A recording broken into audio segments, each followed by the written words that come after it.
Test 5. You will hear a number of different recordings and you'll have to answer questions on what you hear.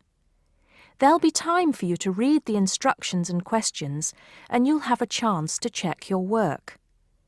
All the recordings will be played once only. The test is in 4 sections. At the end of the test, you'll be given 10 minutes to transfer your answers to an answer sheet. Now turn to Section 1. Section 1. You'll hear a woman complaining about an item she has bought. First, you have some time to look at questions 1 to 4.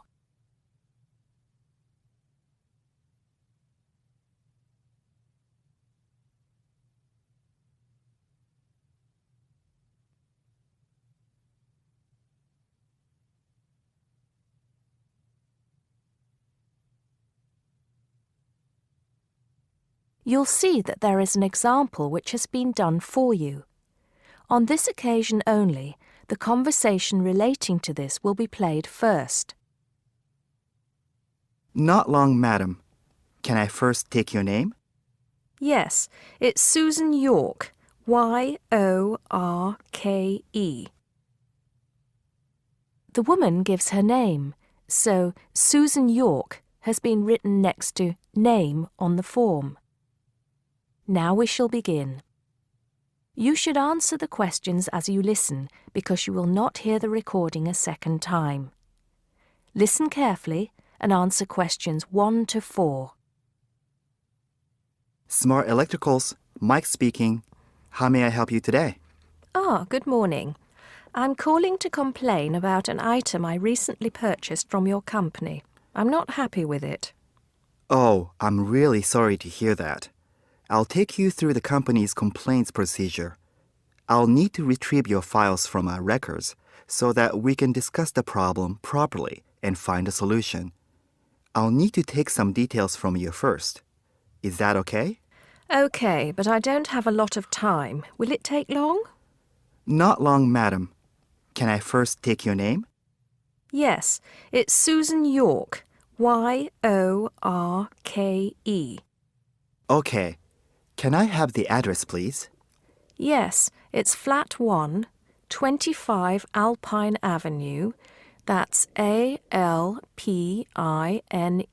Avenue, Harchester. The postcode is HA6 5LD. Okay. Next. Could you give me your telephone number? Preferably one that we can call you on during normal working hours. Well, the home one is 01734 525 268. But you're only likely to catch me on that number in the evenings. I usually have my mobile phone with me during the day, though. It's probably best to take that number then. All right. My mobile number is 0781 233 452. And do you have the order reference number on you, by any chance? Well, I have the receipt that the camera came with in front of me. Ah, good. Which number is it? It's a bit confusing. It should be the 7-digit number on the top left corner of your invoice. Let me have a look. I need my glasses. Found it. It's DMX8443. Thanks. Now, when did you purchase the item? Well, the camera was delivered last Monday, on the 1st of February. I ordered it online about 2 weeks before that, but I can't remember the exact date. If you have another look on the invoice receipt, the date should be there. Oh, yes. Here it is. January the 15th. Okay, I'll make a note of that. So, the item is a digital camera? Yes, it's the Aqua PowerShot model in silver. Thank you. Did you take out any kind of insurance when you bought it? Well, no, it was on special offer. I didn't need to pay any extra for the insurance because it came with a special 4-star policy. Well, it means you're fully covered for at least another 3 years. Before you hear the rest of the conversation, you have some time to look at questions 5 to 10.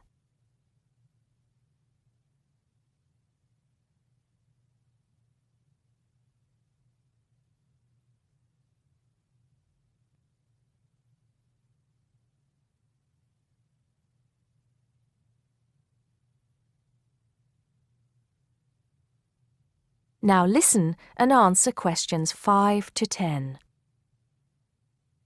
Right. What is the problem? Yes, the first thing is that it came with one memory card in the box when there were supposed to be 2. Oh dear. I'm terribly sorry about that. It must have been an oversight in the packing department. I can do something about that straight away and get one sent out to you. Well, that's not the only thing. I bought it as a present for my niece because she loves swimming. It said on the website that it was waterproof, but when she took it on holiday and tried to use it underwater, it got ruined because water got into the lens. You can imagine how disappointed my niece was. I certainly can. Were those the only problems? No, there was one other thing. It came with a case to protect it. When I opened the box to take the case out, I saw that it had a big scratch on it. We're really sorry about that. I can offer to have the camera repaired for you. In the event that it can't be repaired, we'll send you a replacement. I don't think so. Seeing as it was faulty in the first place, I wouldn't want another one. I think I'd rather have my money back. Can I get a refund? Yes, of course.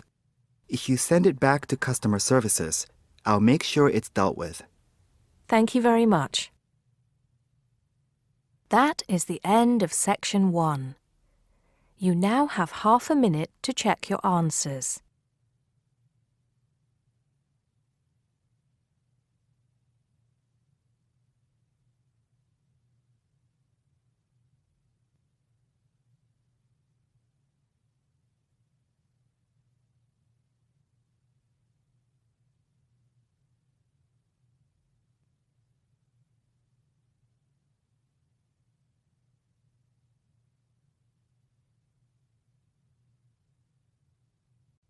Now turn to Section 2. Section 2. You'll hear a tour guide talking to a group of visitors about Bestley Castle. First, you have some time to look at questions 11 to 15.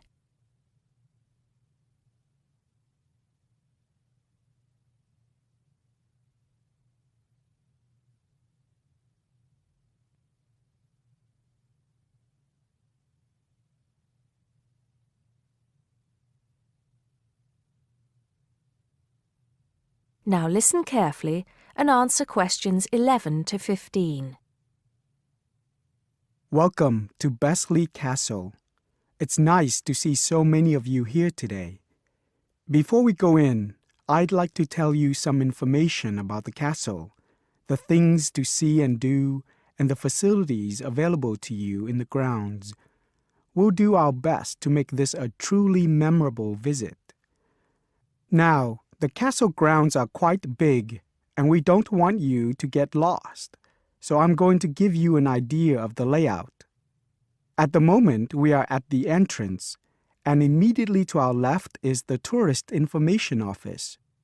Go here if you need any questions answered. They'll be happy to help. And of course, behind the tourist office is the car park where the coach dropped you off. And it'll also pick you up from the same spot at 5 p.m. today. In front of us are the water gardens.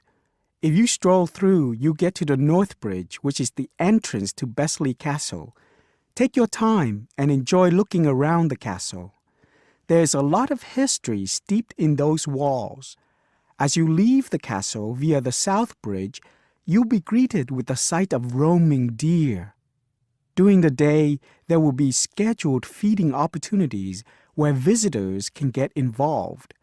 However, we do request that you do not feed the deer outside these times. To the right of the deer park is the Castle Museum, and behind that is our award-winning restaurant. It's a relatively new addition to the castle grounds, but is fast gaining a reputation for its food. Alternatively, you can choose to dine in the picnic area on the other side of the deer park. It's perfect for the family as it's next to the kids' play area and homemade ice cream hut. We hope that on your way out, you'll pop into the gift shop by the exit for something to remember us by. Before you hear the rest of the talk, you have some time to look at questions 16 to 20.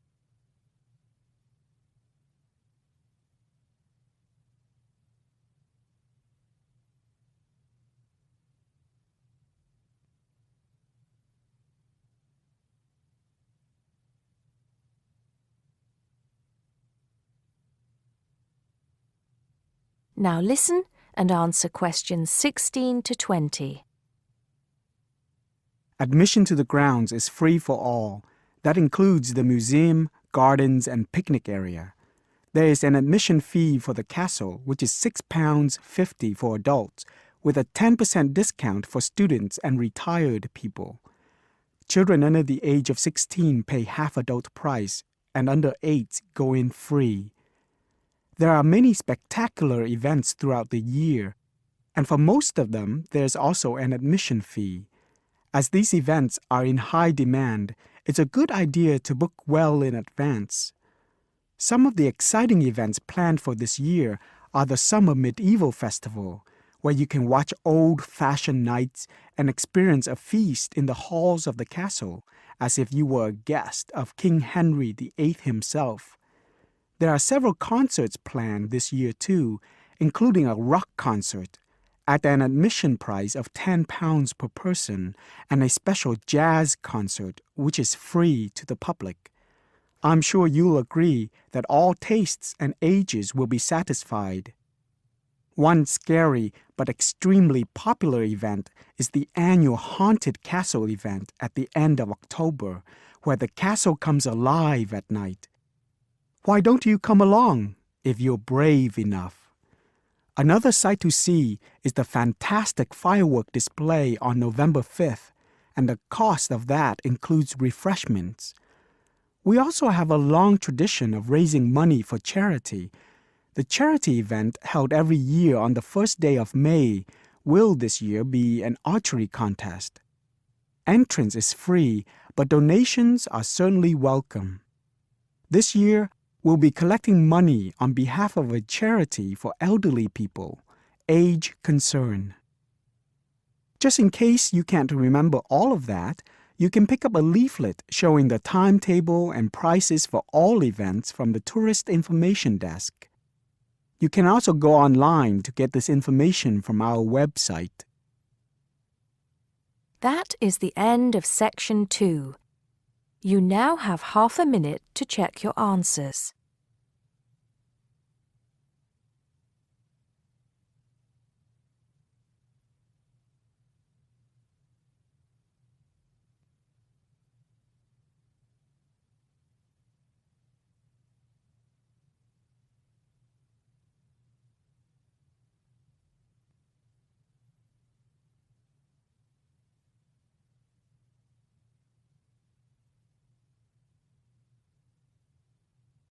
Now turn to Section 3.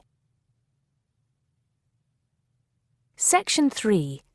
You'll hear 3 university students talking about a presentation which one of them has to give. First, you have some time to look at questions 21 to 24.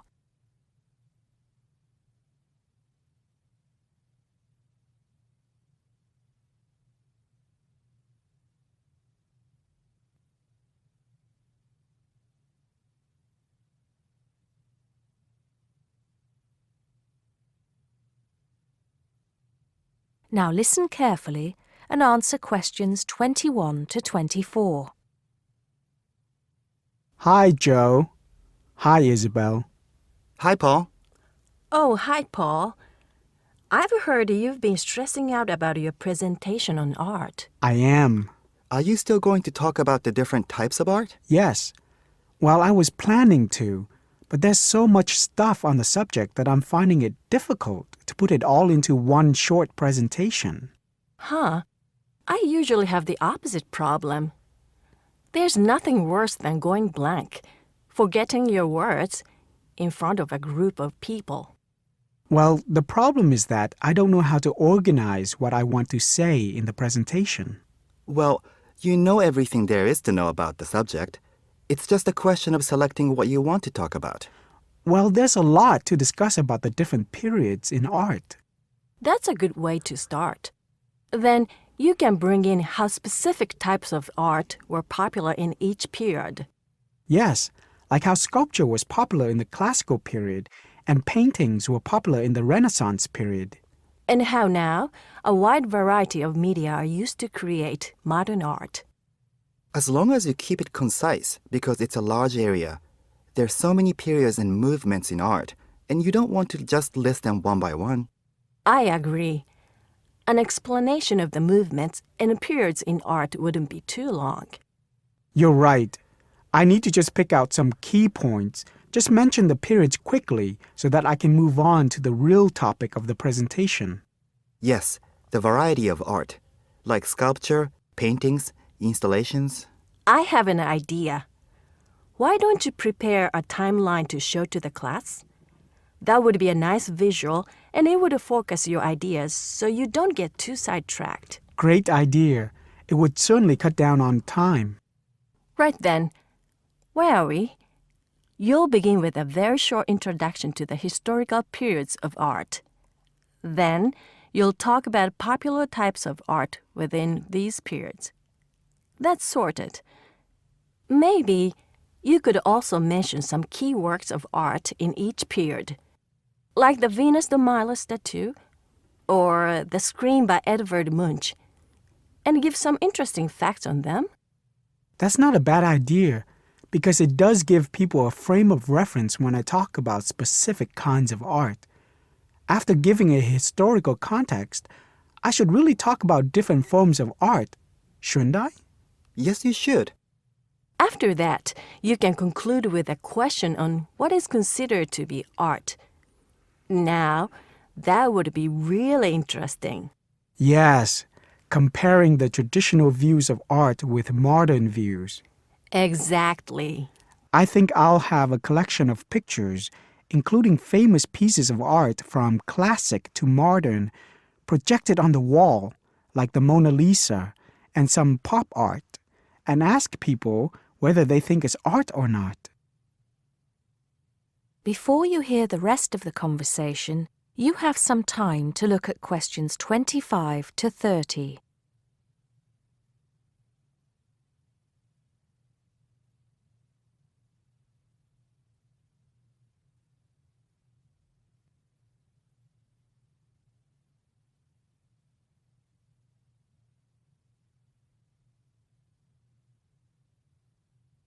Now listen and answer questions 25 to 30.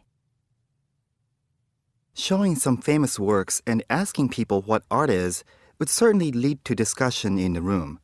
People's appreciation of art is so subjective, and it comes down to taste. That's what I'm hoping for, some disagreement to liven up the presentation. And you could stick in some really controversial ones like graffiti and modern art installations in between pieces of art that are universally accepted, like the work of the Renaissance painters. Sounds good to me. I have to say, I really don't understand some modern art myself. There was one recently that was just a pile of rubbish. It doesn't require much skill to create, does it? And what does it mean? There's no point to it. Actually, Joe, I like some modern art. It makes you look at the world in a different way. Artists now have the freedom to express themselves completely. Yes, but there is an idea now that anything can be art. I've heard of paintings being sold for large sums of money, which have been done by small children and animals. Now that's ridiculous. Oh, you could find one of those paintings and put it in your presentation, couldn't you, Paul? That would really be interesting. Well, Paul, what do you think? I like it. Just thinking. I'll need to do some more research to find pictures for the slideshow. Yes, we can help you. Can't we, Joe? Of course.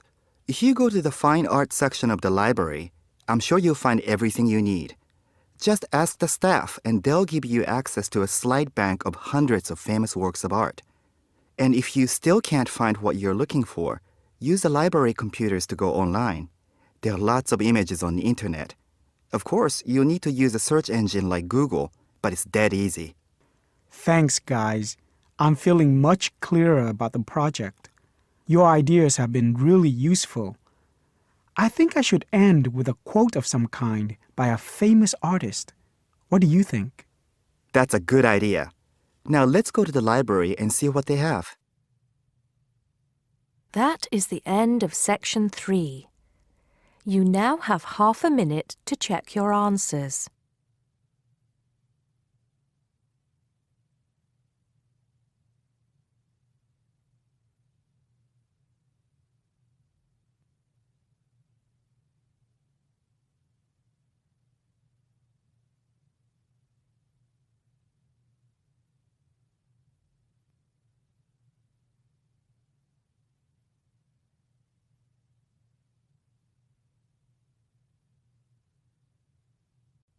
Now turn to section 4.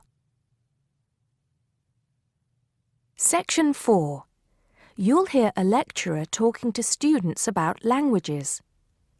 First, you have some time to look at questions 31 to 36.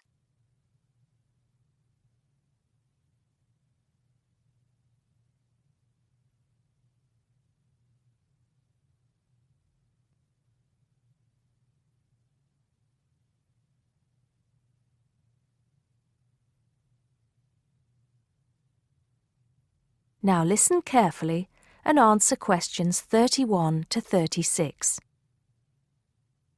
Good afternoon, everybody. Today, in the first lecture on anthropology, we're going to look at languages and how they are disappearing fast and what effect that's having on people and the world as a whole. We hear so much in the news about the possible extinction of animal and plant species in the world. It's a sad thing that one day certain animals will cease to exist. But how many of you are aware that the world's languages are facing a similar threat?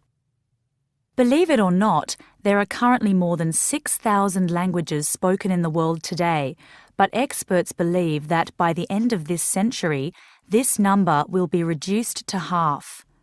And as each language dies, the culture and specialized knowledge of a community dies with it. The unique knowledge of the environment, local wildlife, plants, animals, and ecosystems, not to mention the cultural traditions of the people themselves, will become lost forever. In essence, each language is not just spoken or written words strung together. Language has the power to hold the entire history of a people. Approximately one language dies every 2 weeks. This is an unprecedented situation. Never before in history has there been this rate of rapid decline. Most human languages are spoken by relatively very few people. Let's put this into perspective. The Ethnologue, the leading authority on the world's languages, has put together a list of every living language known to man.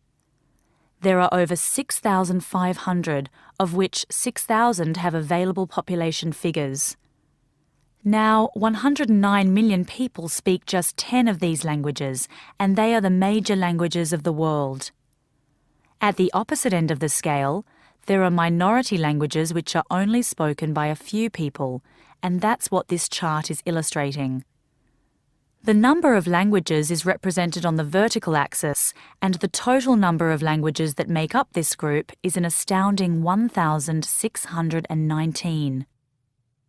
For each of these smaller language groups, the population range of speakers goes from 1 to 999. Even more incredible is the fact that out of these small languages, over 200 of them have a speaker population ranging from just 1 to 9. Imagine only 9 people speaking your language in the whole world, or even only 1 or 2 people. Now, let's think geographically. In total, there are 516 languages that are nearly extinct, where only a few members of the older generation survive.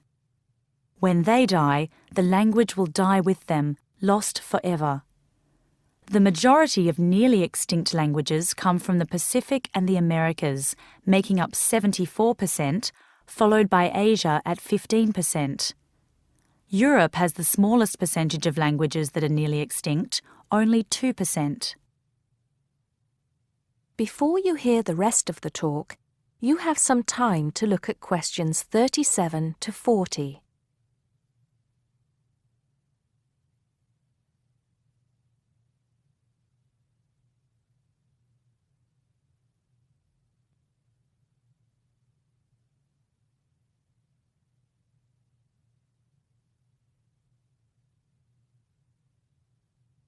Now listen and answer questions 37 to 40. Entire languages which have survived for centuries are disappearing as we speak. But why is this happening now? There are several reasons for a language's demise. Globalization has made the world smaller, and technology has made it easier for people separated by vast distances to communicate in a common language, which further ensures the growth in economic status for such communities. Minority languages have given way to the main languages of global communication, like English. On a social level, speakers may feel the minority language to be old-fashioned and behind the times. Maybe even speakers are slightly embarrassed to speak the language of their forefathers, identifying more with an international language that brings with it improved economic status. Now, some do argue that a reduction in the number of world languages is inevitable, and anything to ease communication between nations is a good thing, and granted, there is a point to be made there, but what are the long-term implications of this? Consider this. Language, in both spoken and written form, is the vehicle for oral traditions to be passed down through generations. When a language becomes extinct, this link is broken and these oral traditions are lost. This has enormous implications for the identity of a community. We can't stop the changes that are happening in the world, but we can try to keep languages alive through language maintenance programs and by documenting languages before they disappear, so they can be studied and maybe even resurrected in the future. It's also important to remember that many people who speak threatened languages can neither read nor write. Helping them become literate goes a long way towards protecting the language. Preserving a language is not easy, but there have been exceptional cases where languages have been brought back to life. In Ireland, Irish Gaelic, once a dying language, through national determination is now spoken by 13% of the country's population. We'll go into what happened there in more detail in my second lecture. That is the end of section 4. You now have half a minute to check your answers.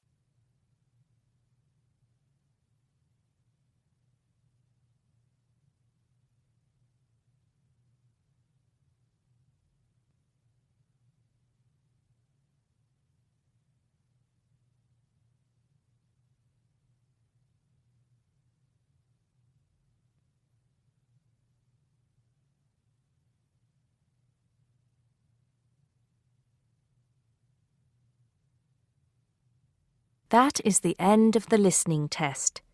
You now have 10 minutes to transfer your answers to the listening answer sheet.